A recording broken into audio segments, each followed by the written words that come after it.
আলহামদুলিল্লাহ আমাদের কাছে বর্তমানে ক্যাশ টাকা 3,50,000 টাকা হয়েছে। আলহামদুলিল্লাহ হাতে পাইছেন আপনারা টাকা 3.5 লক্ষ টাকা। টাকা পাইছেন 3.5 লক্ষ টাকা। আসসালামু আলাইকুম।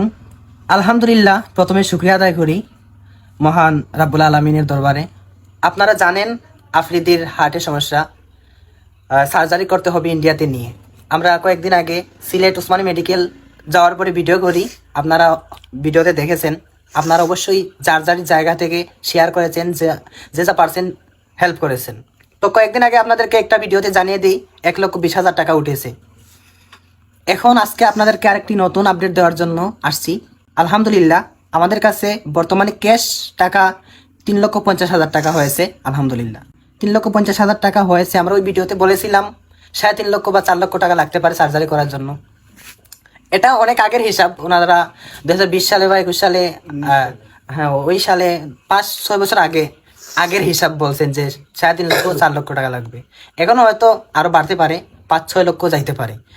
তো ভিডিওটা যেহেতু আছে অবশ্যই আপনারা আরো হেল্প করবেন, অবশ্যই নাম্বার দেওয়া থাকবে। তো আলহামদুলিল্লাহ আমরা অনেক খুশি, 3.5 লক্ষ টাকা উঠেছে। আশা করি 2-3 দিনের ভিতরে 4 লক্ষ 4.5 লক্ষ টাকা হয়ে যাবে। তো আপনাদের ছেলের জন্য মানুষ এগিয়ে এসেছে, যে যা পারছে সাহায্য করেছে। মানুষদেরকে আপনারা কি বলতে চান? আসসালামু আলাইকুম। শর্টে বলবেন। হ্যাঁ, দেশের বাইরে যারা আছেন, যারা আমরা আমার ছেলেরে সাহায্য করছে। আর এটা হচ্ছে গিয়ে এই যে ব্যাংকের মানে টাকাটা আমাদের হাতে না, ব্যাংকে টাকা, এটা ব্যাংকের রিসিট, 3 লক্ষ টাকার রিসিট, আর বিকাশ আছে 50,000।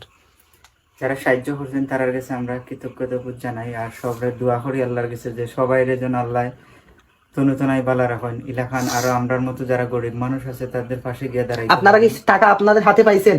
জি, হাতে পাইছেন আপনারা টাকা 3.5 লক্ষ টাকা? জি। টাকা পাইছেন 3.5 লক্ষ টাকা? না মানুষ মনে করবে আমি মনে আবার খেয়ে ফেলছে, এই জন্য জিজ্ঞেস করলাম। দেখো আফ্রিদি, তোমার জন্য মানুষ হেল্প করেছে, তোমার অনুভূতি কেমন? আমি তো সবাই দোয়াই করতাম, অবশ্যই সবার জন্য দোয়া করা, পাশে দাঁড়াতে পারি। শুধু আফ্রিদি নয়, আজকে আমার আছে কালকে আমার নাও থাকতে পারে, আপনার আছে নাও থাকতে পারে। কার কখন কি হয়ে যায় আমরা বলতে পারি না। এই জন্য আমরা সর্বাবস্থায় শুকরিয়া আদায় করা উচিত। আমরা যে অবস্থায় আছি আলহামদুলিল্লাহ ভালো আছি, শুকরিয়া আদায় করি আবারও আলহামদুলিল্লাহ। সবাই ভালো থাকবেন, সুস্থ থাকবেন, দোয়া রাখবেন। আসসালামু আলাইকুম।